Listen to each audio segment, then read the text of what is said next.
ప్రైస్లాడ్ అందరికీ. గ్రంథం అంటే పరిశుద్ధ గ్రంథం అండి, బైబుల్. ఈ గ్రంథం గురించే మీ అందరికీ తెలియపరచాలని నేను ఫుల్ వీడియో చేస్తానని చెప్పాను.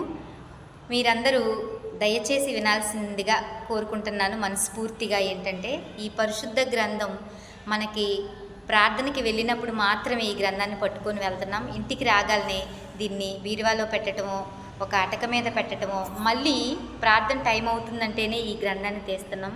అలా అస్సలు చేయొద్దండి.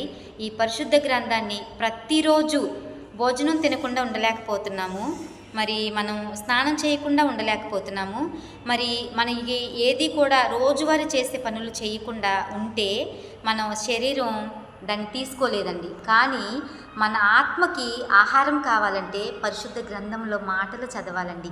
మనకి ఆత్మకు కూడా ఆహారం కావాలి, దేవుని మాటలు వినాలి. మన శరీరం ఇక్కడ పూడ్చబడిన